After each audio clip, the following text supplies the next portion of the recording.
إن الحمد لله نحمده ونستعينه ونستغفره ونسترشده ونستهديه ونؤمن به ونتوكل عليه ونعوذ بالله تعالى من شرور أنفسنا وسيئات أعمالنا من يهده الله فلا مضل له ومن يضلل فلا هادي له وأشهد أن لا إله إلا الله وحده لا شريك له وأشهد أن محمدا عبده ورسوله وصفيه وخليله إنه أدى الأمانة وبلغ الرسالة ونصح الأمة وجاهد في الله حق جهاده حتى أتاه اليقين اللهم صل على محمد وعلى آل محمد كما صليت على آل إبراهيم وبارك على محمد وعلى آل محمد كما باركت على آل إبراهيم في العالمين إنك حميد مجيد أما بعد فإن أصدق الحديث كتاب الله تعالى وخير الهدي هدي محمد صلى الله عليه وسلم وشر الأمور محدثاتها وكل محدثة بدعة وكل بدعة ضلالة وكل ضلالة في النار اللهم إنا نعوذ بك من عذاب النار. Katika mlango wa 18 katika kitabu Riyadhus Salihin babu an-nahy 'anil bid'i wa muhdathatil umur, mlango unaozungumzia katazo kutokana na kuzusha mambo ndani ya ibada katika dini ya Kiislamu, wa muhdathatil umur, na mambo mapya yaliyozuliwa. Katika mlango huu tulimalizia kwenye hadithi ya pili, hadithi ya Jabir ibn Abdullah radiyallahu anhuma. Tulisoma hadithi hii na tukabakisha ile faida inayopatikana katika hadithi hii. Kwa hivyo nairejea kwa mukhtasari sana ili tupate kuendelea na madha yufid, nini hadithi inafirisha. Wa an Jabir radhiyallahu anhu, tulisoma ya kwamba kutokana na Jabir, Mwenyezi Mungu amwiradhi, amesema kana Rasulullah sallallahu alayhi wasallam, alikuwa mjumbe wa Mwenyezi Mungu, rehema za Mwenyezi Mungu juu yake na amani pia, idha khataba, wakati anapohutubu, yani anapozungumza na Waislamu mambo ya dini yao, basi mtume alikuwa ihmarrat aynahu, hupiga wekundu macho yake, kuonyesha ya kwamba hana mzaha, hana maskhara, hana kuchekacheka upuuzi wakati anapozungumza na Waislamu kuhusiana na mambo ya dini yao, kwa sababu uhai wao wote Waislamu umo ndani ya dini yao. Ikifanyiwa uzembe dini kidogo tu, mambo yao Waislamu yameharibika yote, hususan mambo yaliyohusiana na ibada. Basi mtume anapotoa khutba, ihmarrat aynahu, hupiga wekundu macho yake, wa ala sautuhu, na sauti yake itapanda juu, washtadda ghadabuhu, na vile vile ikazidi mno hamaki yake, anakuwa ni mtu mwenye hamaki anapozungumza.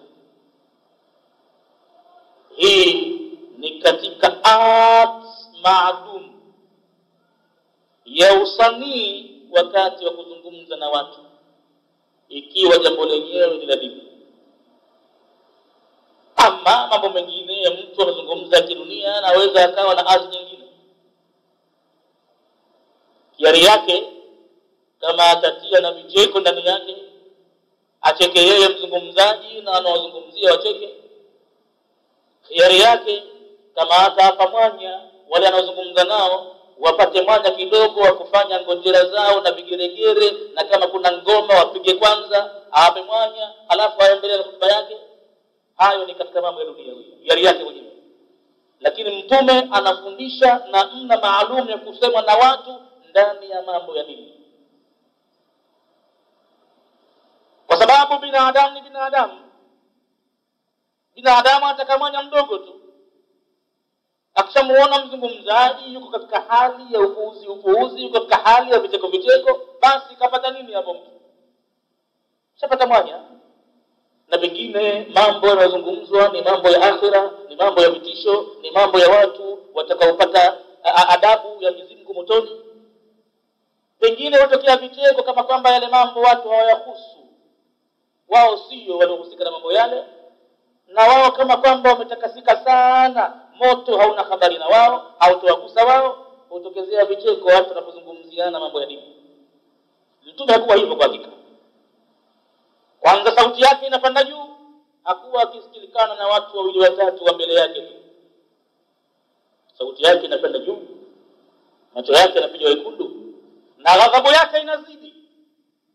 Tena wakati huo kama wale wanaomsikiliza likitokea jambo akicheka, yeye mtume acheki, anakuwa yuko serious sana. Akitokezea msikilizaji kachekeshwa na maneno, basi yeye mtume pale atatia gia nyingine nzito ya kumfanya yule anocheka yule asite mara moja kucheka, anaondokea vingine. Hampi mwanya akaendelea na kucheka wakati anahutubu mtume, hata kaannahu, ikiwa utapiga mfano wakati mtume anahutubu, mpaka kama kwamba inakuwa yeye mundhiru jaishi, labda mfano wake analitahadharisha jeshi la askari ambao tayari wanataka kupambana na maadui, watoane roho vitani. Na ilhali mtume anazungumza na Waislamu katika hali ya amani, yuko msikitini, basi ile hutuba yake kama utapiga mfano, labda yuko na askari anawapanga rasmi. Yakul, na huenda ukafikiria kwamba anazungumza na askari hao kwa kusema labda sabahakum, habari mlizozipata wataingia asubuhi yenu maadui katika mji wenu, wamasakum, na wataingia jioni yenu hii ya leo. Ikiwa si asubuhi kesho, basi jioni ya leo tayari kwa njiani wanavamia mji. Utadhania mtume anazungumza na askari na kuwaambia maneno hayo, kumbe anazungumza katika hali ya amani, na pengine anafasiri aya ya Qur'ani. Wayakul, na pia mtume alikuwa anasema ndani ya hotuba zake, bu'ithtu ana, nimenyanyuliwa mimi niwe mtume, wasaati, na saa ya kiyama, kahataini, kama vidole viwili hivi. Na wakati anaposema kahataini, wa yakrunu baina usbu'aihi sababati wal wusta, anafunganisha pamoja vidole vyake viwili kati ya kile cha katikati na kile cha shahada. Anaonyesha kwamba mimi na saa ya kiyama tuko karibu sana, tokea mimi kupewa utume na kiyama muda wake kutokezea ni kama kidole cha shahada mpaka kwenda kwenye kidole cha katikati kirefu. Wayakun, na pia mtume alikuwa anasema amma ba'du, ama baada ya utangulizi huo, fa inna khayra alhadithi kitabullah, hakika bora ya mazungumzo waislamu wanapokaa wazungumziana kitabu cha Mwenyezi Mungu. Haya maneno mtume alikuwa anayatia kila kwenye khutba ya Ijumaa. Imekuwa kama ndio dira ya maneno yake, sheti aweke kitu hicho ndio kimuongoze kile kama maneno yake. Utaona mwenyewe hapo umuhimu uliopo katika katazo hili la kuzusha mambo ndani ya dini. Kwamba mtume wa Mwenyezi Mungu anapohutubu sheti aseme fa inna khayral hadithi kitabullah, hakika bora ya mazungumzo ni kitabu cha Mwenyezi Mungu. Au riwaya nyingine tukasema fa inna ahsanal hadithi, imekuja kitabullah, na riwaya nyingine imekuja fa inna asdaqal hadithi kitabullah, imekuja riwaya na kiasi bilkadunni. Huongeza mtume akasema wa khairal hadi, na bora ya uongofu, hadiyu Muhammadin sallallahu alayhi wasallam, ni uongofu aliokuja nao Muhammad, rehema za Mwenyezi Mungu juu yake na amani pia, ni bora kabisa ya uongofu. Maneno mazuri ya kuzungumzia na Waislamu ni kitabu cha Mungu, na uongofu ulio bora watu wafundishane ni uongofu wa Mtume Muhammad. Kisha Mtume akasema wa sharral umuri muhdathatuha, na uovu wa mambo ndani ya dini ni yale mambo ambayo yenye kuzushwa, hayana kiigizo, hayana amri ya Mwenyezi Mungu, hayana kufuatwa Mtume, hayana kufuatwa sahaba wa Mtume, angalau hayana kufuatwa hata matabi'i, ni katika mambo ambayo mabaya mno. Wa kullu bid'atin dalala, na kila jambo lilozuliwa katika dini, katika mambo ya ibada, basi huwa ni upotovu mbele ya Mwenyezi Mungu. Hakuna uzushi ndani ya ibada ukawa ni mzuri, hakuna uzushi ukawa jambo kidogo, hakuna uzushi una faida. Mtume anazamisha uzushi wote, hata wakijitia pambani namna gani watu wa khurafat kwa kusema hii kullu hii sio kila aina ya ibada. Zama katika kutetea wanakubali kama Mtume kasema hivyo, lakini hii kullu hii inafasiriwa namna kwa namna. Kuna kullu kulliya na kuna kullu ba'dhiya na kuna kullu hivi. Haya toa mfano wa kullu kulliya na kullu ba'dhiya. Wanasema ya kwamba kullu shay'in halikun, kama Mwenyezi Mungu kwenye Qur'ani amesema kila kitu kitaangamia, na yeye Mwenyezi Mungu ni shay'i vile vile ataangamia naye vile vile. Hapo ina maana ya kwamba sio kila kitu Mungu atabaki. Lakini katika aya hiyo hiyo Mwenyezi Mungu ameshavusha kullu ni kullu, isipokuwa ije adatun, chombo maalum cha kuvusha, isipokuwa kitu fulani hakipo. Ndani aya hiyo hiyo kullu shay'in halikun illa wajhahu, kila kitu kitakufa isipokuwa dhati yake Mwenyezi Mungu pekee yake. Kullu man alaiha fani, ije chombo cha kuvusha, kwa sababu kila kitu kitatoweka. Wa yabqa wajhu rabbika, cha kuvusha ni kwamba itabaki dhati ya Mola wako. Hii ndiyo maana ya kullu. Na kullu tafsiri yake sahihi huwezi kuipata si katika sarfa, si katika nahwu, si katika balagha, ila unaipata katika usulul fikri.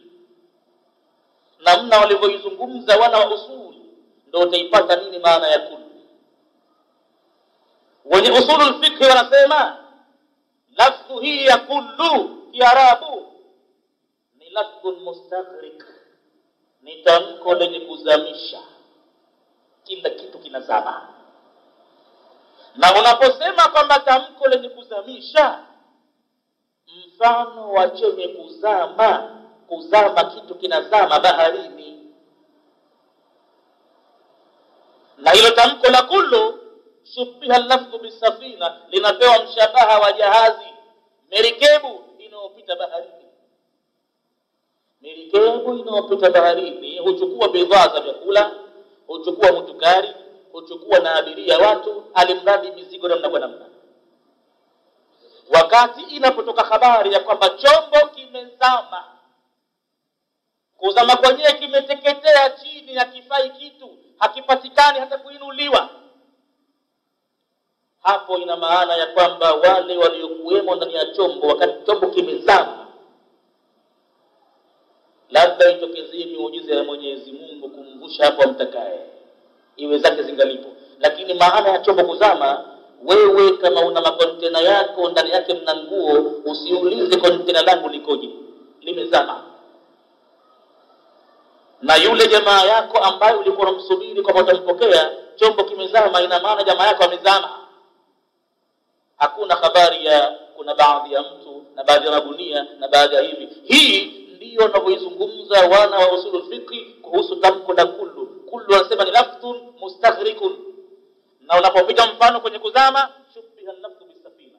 Halafu wanachuja, wanatoa natija yake, wanapiga drawing maalum ya chombo, jahazi na bahari, wanachuja mpaka wanaona natija yake finnari, wa kullu dalalatin finnari. mtume kavipeleka vitu vyote vilivyozuliwa, anasema motoni pale pale. Hii ndio natija yenyewe. Kama yakulu katika hiyo hadithi ya Jabir, kisha mtume huwa anasema anapohutubia, ana aula bikulli mu'minin min nafsi. Nataka munifahamu Waislamu, msije mkanidhani kwamba mimi kuna baadhi ya mambo ya kupelekeni peponi nimesahau, au kwa wakati wangu sikuweza kutambua vizuri, mje mjue nyinyi jambo la kukupatia thawabu mkaingia peponi. Mimi aula bil mu'minin au bikulli mu'minin, mimi ni bora zaidi kushughulikia mahitajio ya kila mwenye kuamini. Mimi ni bora zaidi. Anahitaji nini muumini? Kupata thawabu katika jambo analofanya ili aingie peponi. Mimi mtume wa Mungu basi ndiyo bora kumshughulikia, kumfahamisha yeye ni vipi upate thawabu ingie peponi. Tena ubora wenyewe min nafsihi, kuliko namna anavyojipenda nafsi yake mwenye kuamini. Mtume wa Mungu ametupita namna tunavyojipenda wenyewe na kujitakia maslahi na kujitakia kheri. Mtume katupita kuliko tunavyojitakia kheri sisi wenyewe. Hivi ndivyo mtume anavyotaka afahamiwe na Waislamu. Ana aula, mimi ni bora zaidi, bikulli mu'minin, kwa kila mwenye kuamini, min nafsihi, kuliko nafsi yake mwenyewe. Haya ni maneno makubwa mno. Haya ni maneno mazito mno, yanamfanya mwenye kuamini, hasa kama anaamini, apige breki mara moja kujiona ala, mimi ninatafuta kheri zote nipate thawabu niingie peponi, kumbe mtume wa Mungu amenizidi kujitafutia kheri kuliko mimi mwenyewe. Basi kwa hivyo ninamtizama kichogo chake tu mtume, maana yeye kanizidi mimi kuliko ninavyojipenda mwenyewe, ananipenda zaidi. Ndio akasema katika riwaya nyingine, laisa min amalin alladhi yuqarribukum ila aljanna illa waqad amartukum bihi. Katika kuthibitisha kwamba anatupenda zaidi, anasema hakuna amali yoyote ambayo mkiifanya itakupelekeni peponi isipokuwa mimi nitakuamrisheni, sikubakisha kitu. Walaisa min amalin alladhi yuqarribukum ila an-nari illa waqad nahaytukum anhu, na hakuna amali yoyote ambayo mkiifanya mtaingia motoni mimi nishakukataza zaidi. Alipobaki sasa tena mtazame mtume kaamrisha nini na kukataza nini. Ana aula bikulli mu'minin, mimi ni bora zaidi kushughulikia faida, mema, kheri ya kila mwenye kuamini kuliko anavyojishughulikia nafsi yake. Kwa hivyo man taraka malan, ushahidi wangu nasema mwenye kuacha mali akiondoka duniani, basi kuanzia sasa fali ahlihi, ukatiwa baitul mali ya Waislamu imeshanona. Wameshakuwa wanashinda katika vita vingi, baitul mali imenona, mali ya ngawira imenona, mali ya zakaa. Mtume sasa anasema kwamba kila mwenye kuacha mali ni ya warithi wa watu wake walio hai. Lakini waman taraka dainan, aliyewacha deni anadaiwa, au dhayaan, au watoto mayatima hakuna kuwatizama, fa ilayya, yaletwe kwa mimi madeni hayo, wa alayya, na ni mzigo juu ya mimi kulipa. Hivi ndo mtume anavyoonyesha kwamba yeye ni bora kushughulikia mambo ya Waislamu kuliko Waislamu wenyewe. Wama huwa ala al-ghaib bidhanin, na wala hakuwa yeye katika mambo yaliyokuwa hajulikani kaficha kitu, kabania kitu akuambia watu, kila kitu ametumia. Hadithi hii ya Jabir rawahu Muslim, ameisimulia Imam Muslim. Afada alhadith, inafidisha hadithi hii ya kwamba anna khaira ma yastaghilu bihi almar'u, kwanza kabisa kitu kilichokuwa bora cha kushughulika nacho mtu aliye Muislamu, kitabu Allah Ta'ala, ni kitabu cha Mwenyezi Mungu mtukufu. Hichi ni kitu cha kushughulika nacho mtu sana. Akitaka mtu kujithibitisha Muislamu wa kweli, akitaka mtu kujiwekea chombo cha kujimulika imani yake ilivyo, na ajimulike namna gani anashughulika na kitabu cha Mungu, na ajimulike namna gani amekifahamu kitabu cha Mungu nini kinasema, na ajimulike ajiangalie ni sura ngapi katika sura 114 ngapi zimo kifuani mwake anaweza kufa nazo, na akiambiwa asome ya kiyama atazisoma bidhahari al-ghaib.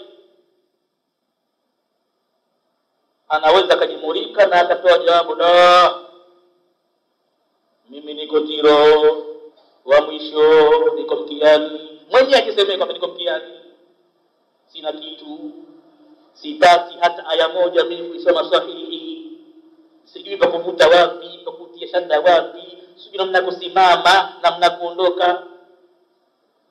Mtume amebainisha katika hadithi hii pale aliposema fa inna khayra alhadith kitabullah. Sio kwamba watu wanapozungumziana tu, hii ni hasun wa amun, imemhusu kila mtu peke yake na inawahusu watu wote kwa jumla.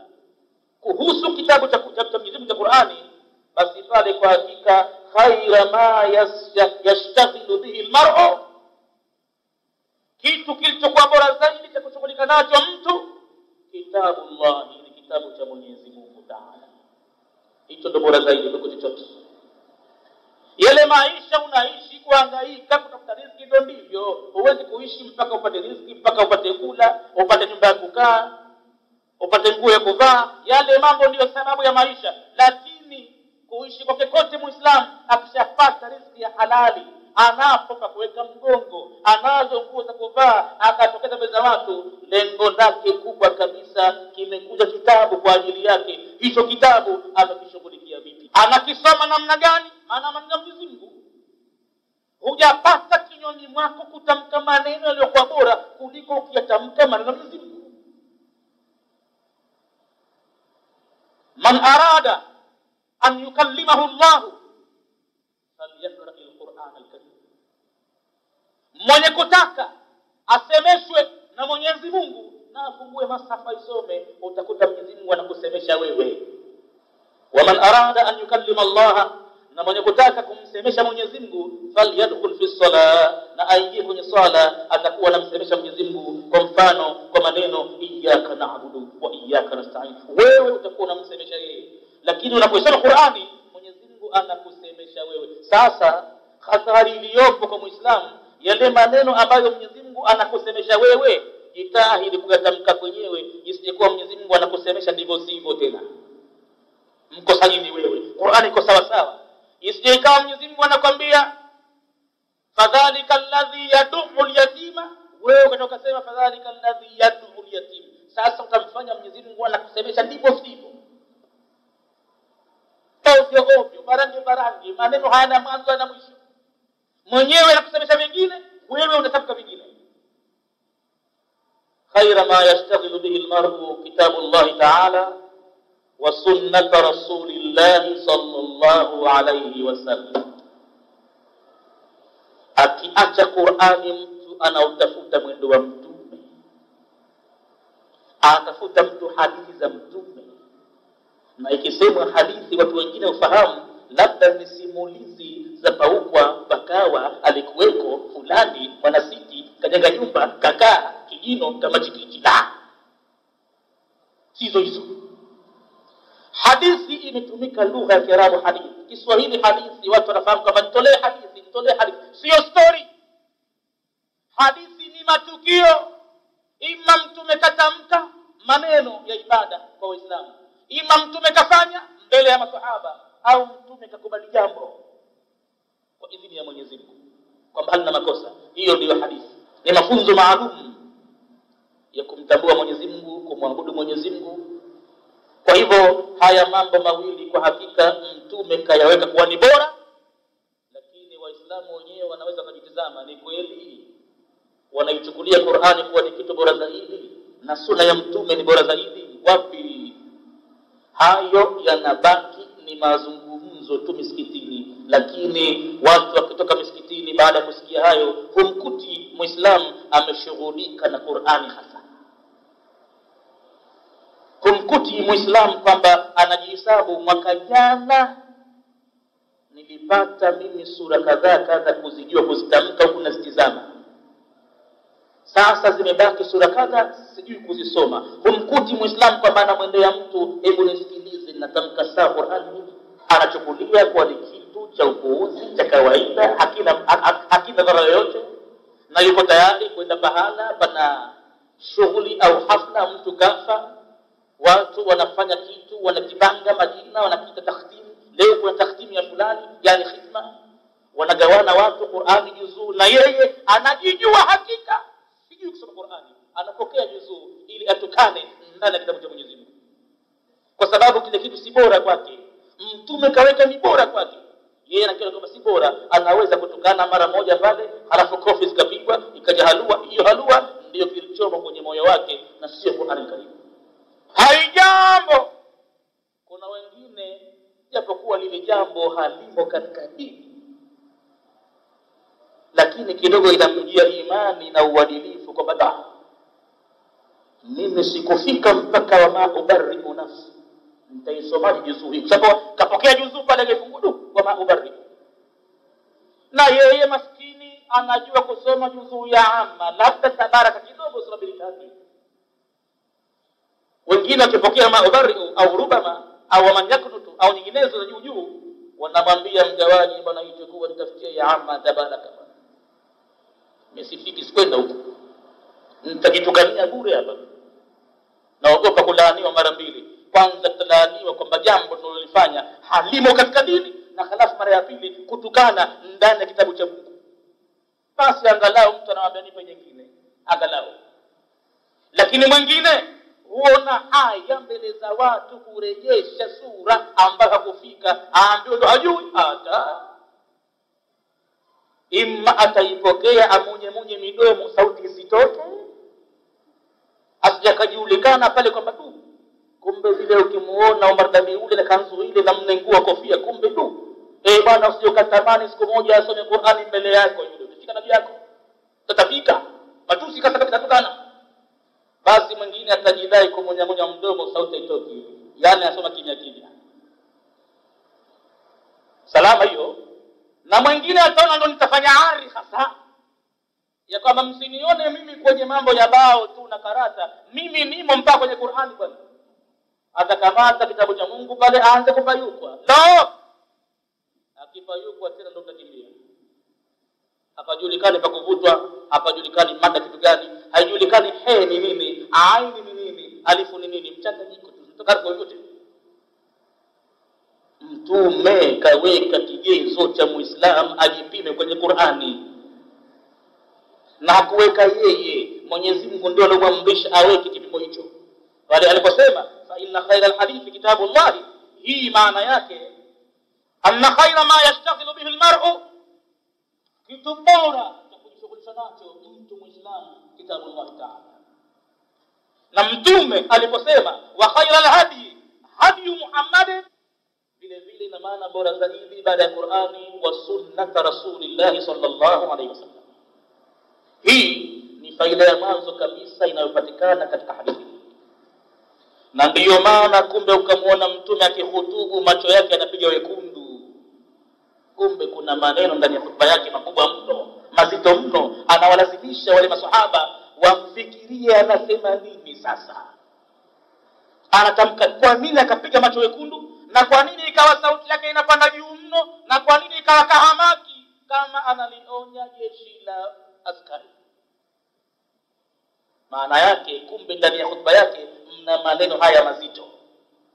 Na alhamdulillah kwa maswahaba, tena mpaka wanawake zama hizo, mwanamke ndani ya nyumba mumewe anamuaga anakwenda nje kutafuta riziki, basi jambo la kwanza wasia wake mwanamke huwa anamwambia mumewe, bana unatoka nje kutafuta mambo huko, dunia ndo dunia ina mambo mengi yakupo na kujaa.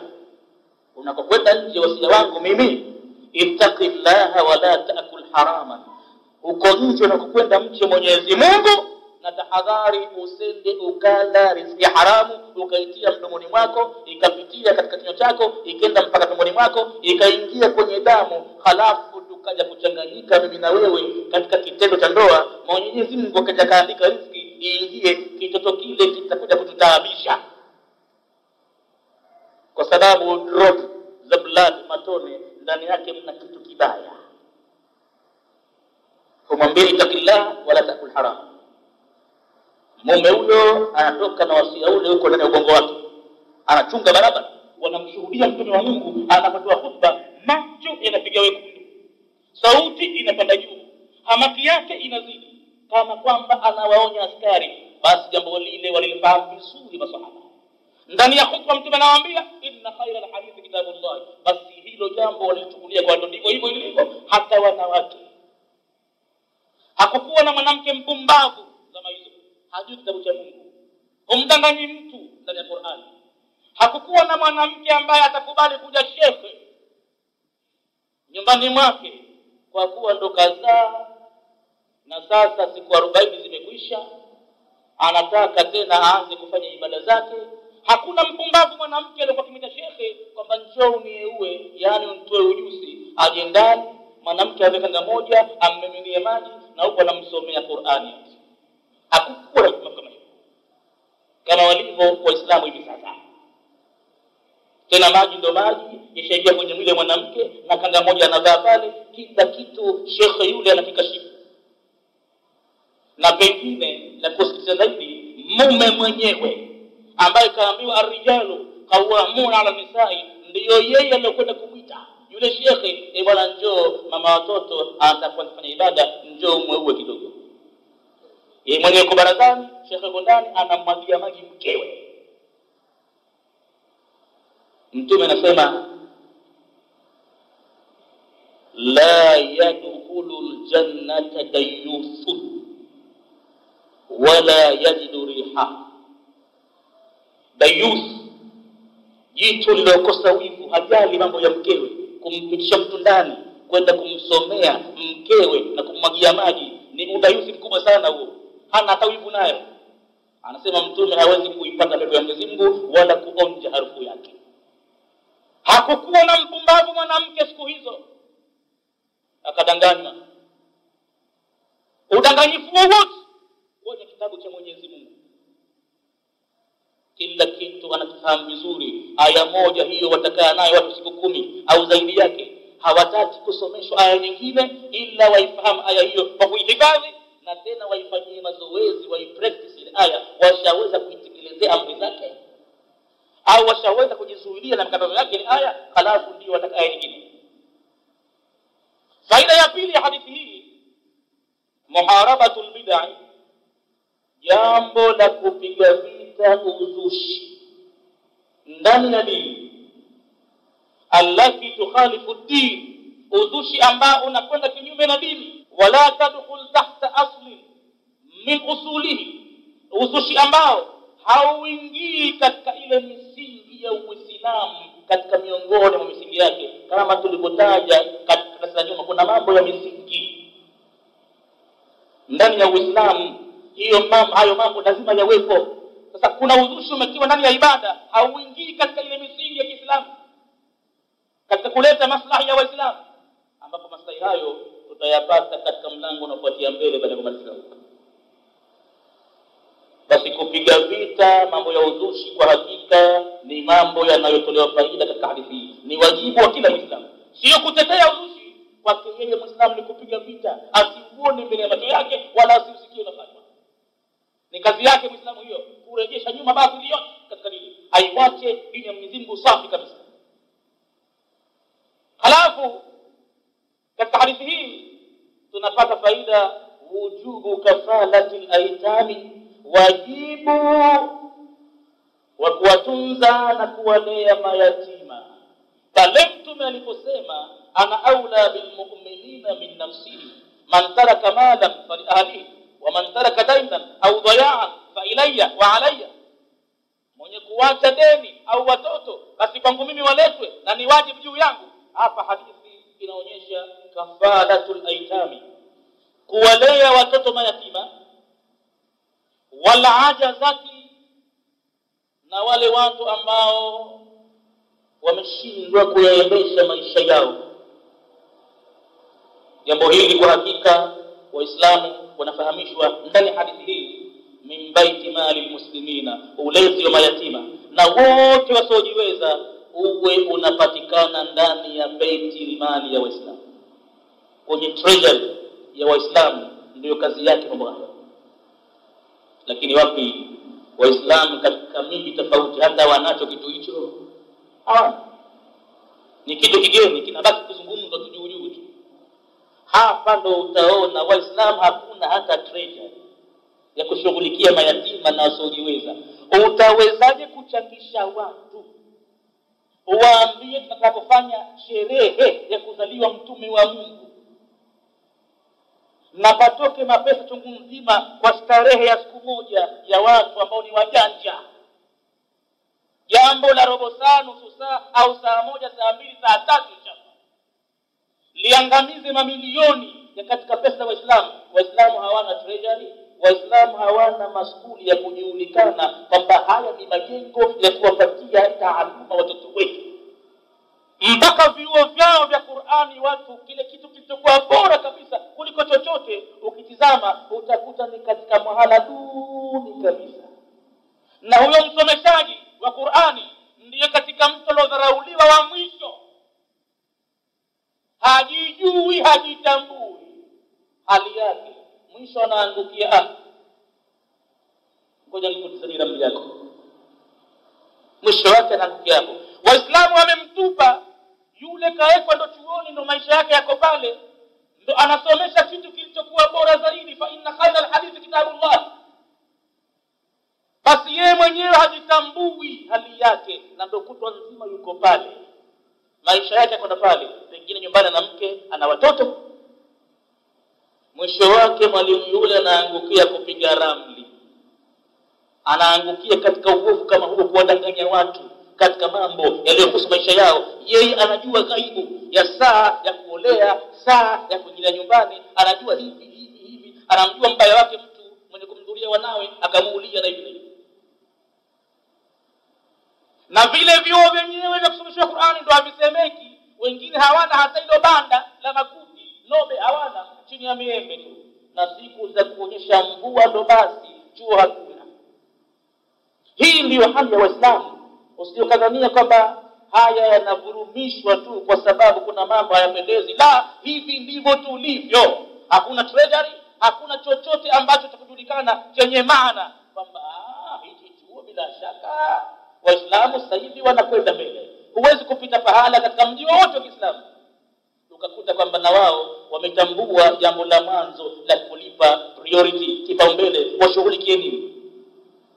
Kwa mchujo huu utaona wazi wazi Waislamu wanajiangamiza wenyewe na kuwapa maadui ile neema ya vita vya panzi, kunguru kwa tena furahia. Itakuwaje uweze kulifanya jambo ambalo mtume alikufundisha na ndani ya mambo ya mtume yako chungu nzima? Watakwambia kwamba wao wameshika mtume. Tutaweza wapi ya mtume? Uliwezaje kuacha ya mtume ukafanya mengine ushindwe kutekeleza ya mtume? Mbona umeweza kuyawachilia mbali ya mtume? Ushahakikisha kama tutawezaje? Na mengi kweli.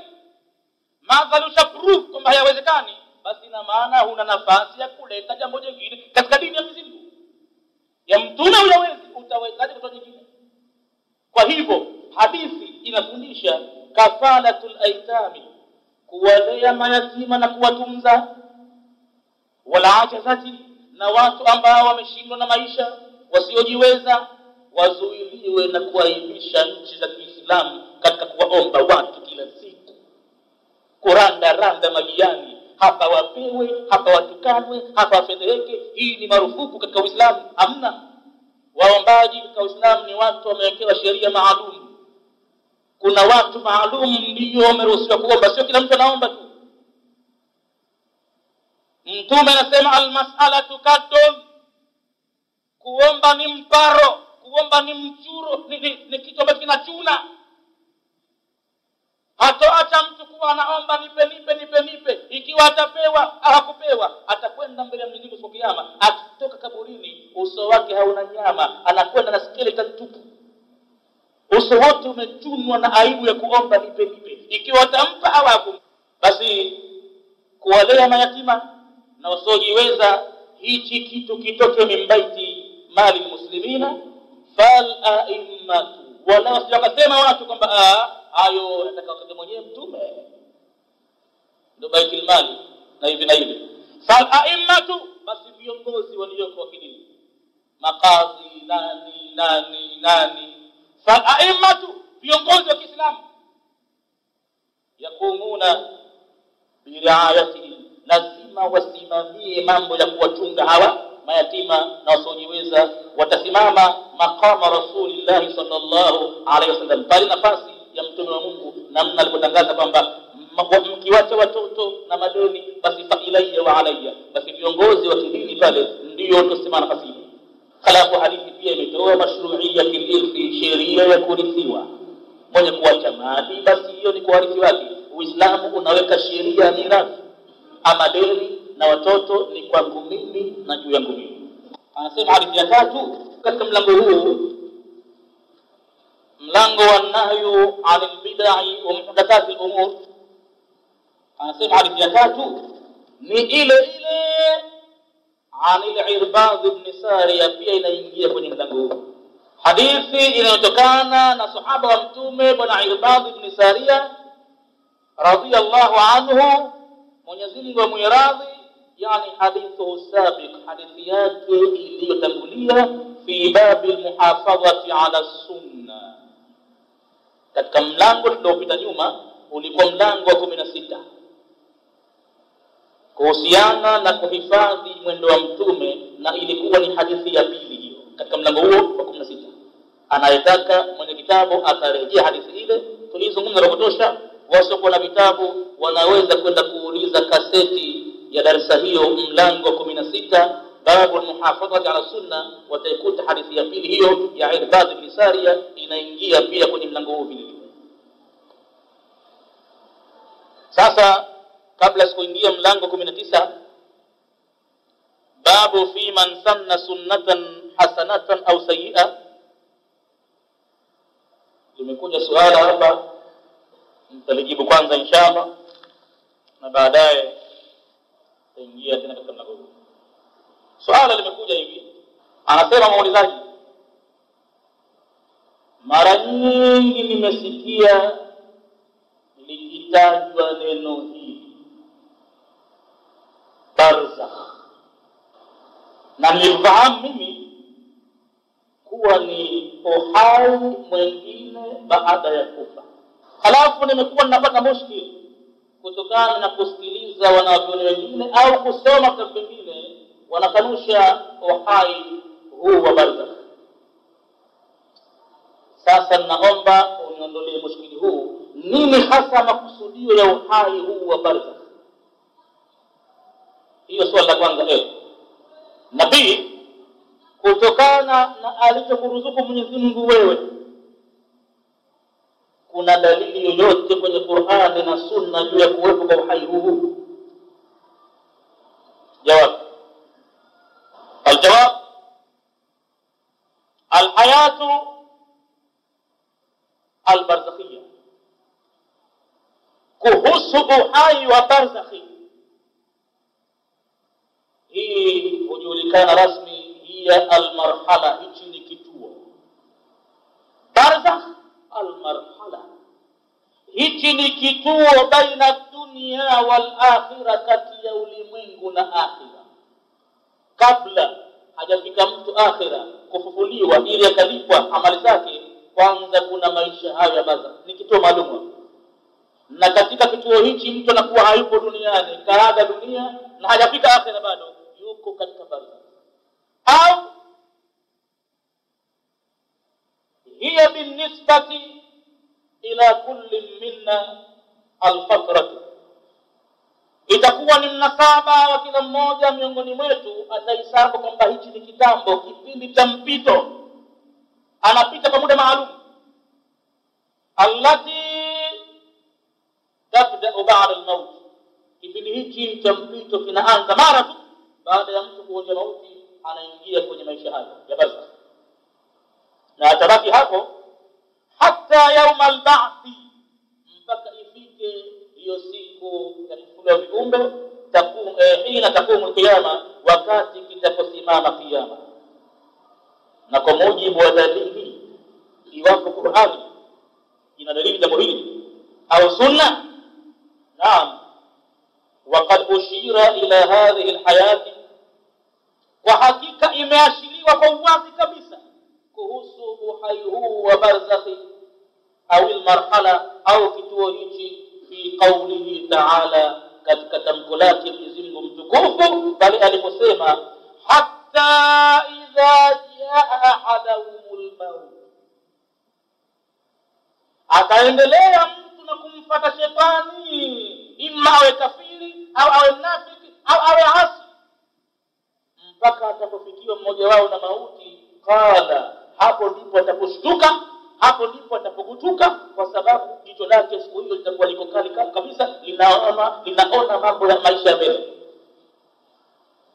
Qala rabbi irji'uni, hapo ndipo ataposema muovu, Mola wangu naomba unirejeshe kidogo duniani, la'alli, ili nipate mimi a'malu salihan, nitende mambo mema, fima taraktu, katika yale niliyoyawacha kwa upande wangu. Kalla, atajibiwa ambiwa hapana, kurejea tena, siku zako zimekwisha.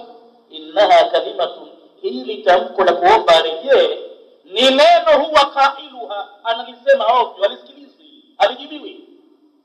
Aya ikamalizia wa min waraihi, na tena nyuma yao, baada ya kuondoka hapa duniani, kitu kinachofuatia baadaye, barzakhun, kuna kituo cha barzakh. Hapa watakaa viumbe ila yaumi yub'athuna, mpaka siku ya kufufuliwa. Kwa mfano Qur'ani ni aya hiyo ndio iliyoashiria kutoa proof kwamba kuna kituo hicho, lakini sasa maisha yake yaliyopo, namna mtu atakapohuika, hayo la ya'lamu mada dhalika illa Allah. Hakuna anojua ni maisha namna gani, ni kupanda basketi na mtu kwenda Maliki na kukuta pale pamejaa, hapana, sio namna hiyo.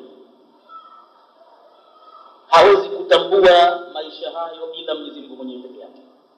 Aya si hii tu pekee yake, ni aya nyingi kwenye Qur'ani zilizoashiria kuhusu kituo hicho cha barzakh, nyingi sana, lakini hiyo moja imekuja kwa wazi ikalitaja lile neno hasa, wa min waraihim barzakhun ila yawmi ba'th. Na kwa upande wa hadithi vile vile ziko zinaashiria nyingi sana. Moja katika hizo, Mtume aliposema al-qabru imma rawdatun min riyadil janna au hufratun min hufarin niran. Kaburi sio kaburi tena, sio shimo, si handaki, imma itakuwa ni bustani mojawapo katika bustani za peponi, au itakuwa ni kishimo kimojawapo miongoni mwa mashimo ya moto. Kituo maalum, kina uhai maalum. Mwenyezi Mungu amesema tena kwenye Qur'ani, wala tahsabanna alladhina qutilu fi sabilillahi amwata, wala msiwadhanie wale waliouawa katika kupigania Mwenyezi Mungu kwamba wamekufa moja kwa moja ndio basi, la, bal ahya'un, bali wao wako hai, hawajafika akhira, hawafuliwa, lakini wako kwenye kituo cha barzakh. Ahya'un 'inda rabbihim yurzaquna, tena wanaruzukiwa. Kuruzuka kwenyewe anakujua Mwenyezi Mungu mwenyewe, siko huku na kufahamu sisi. Tena wanaruzukiwa hali ya kuwa farihina, wamo katika furaha kubwa mno, bima atahumullahu min fadlihi, kwa kile alichowapa Mwenyezi Mungu katika fadhila zake. Isitoshe, wayastabshiruna billadhina lam yalhaqu bihim min khalfihim, na wanawashangilia, wanawatakia bishara njema wale walioko duniani nyuma yao, kwamba kwa nini hawajafika kuja hapa wakajionea wenyewe mambo yalivyo, ila al-aya, mpaka aya mwisho wake. Kwa hivyo hii ni dalili ya kutosha, ingawa baadhi ya watu wanakataa hilo, lakini hawakatai kwa dalili, wanakataa kwa rai. Hawawezi kuileta aya ya Qur'an hata moja kuonyesha kwamba hakuna uhai wa barzakh, wala hawawezi kuileta hadithi ya Mtume kuonyesha hakuna uhai wa barzakh, bali wanakataa. Kwanza itakuwa ni biduni ilmu, hakubahthi vizuri Qur'an, au itakuwa ni kutumia rai tukito mchungo tu basi. Kwa hivyo famin huna summiyatil marhalatu, basi hapa ndo kikaitwa kituo hichi, allati tuaqibu al-maut, ambacho hicho ni kituo kitafuatia baada ya mauti, ila yaumi ba'thi, mpaka kufikia siku ya kufufua viumbe. Kituo hichi kikaitwa bil marhalatil barzakhi, ni kituo cha barzakhi au al hayatul barzakhiyya, uhai wa barzakhi. Ni mategemeo yangu kuwa muulizaji nimemfilisha vizuri, bali si yeye tu, hata wengine waliokuwa hawakuuliza bila shaka na wao vile wameipata faida maalum kutokana na swali la ndugu yetu. Kwa leo inshallah tutamalizia hapa darasa yetu. Alhamdulillah rabbil alamin, wassalatu wassalamu ala rasulillah Muhammad sallallahu alayhi wasallam. Rabbana taqabbal minna innaka antas samiul alim wa tub alayna innaka antat tawwabur rahim. Rabbana atina fid dunya hasana wa fil akhirati hasanatan wa qina adhaban nar. Allahumma faqihna fid din wa 'allimna at-ta'wil والتفاسير وارزقنا اتباعه. اللهم زينا بزينة القرآن وارزقنا تلاوته آناء الليل وأطراف النهار على النحو الذي يرضيك، واجعله حجة لنا لا حجة علينا يا رب العالمين. اللهم آت نفوسنا تقواها وزكها أنت خير من زكاها، أنت وليها ومولاها برحمتك يا أرحم الراحمين. اللهم علمنا ما ينفعنا وانفعنا بما علمتنا وزدنا علما يا رب العالمين. اللهم اغفر للمؤمنين والمؤمنات والمسلمين والمسلمات الأحياء منهم والأموات برحمتك يا أرحم الراحمين. اللهم طهر قلوبنا من النفاق وأعمالنا من الرياء وألسنتنا من الكذب وأعيننا من الخيانة برحمتك يا أرحم الراحمين. وصلى الله على سيدنا محمد النبي الأمي وعلى آله وصحبه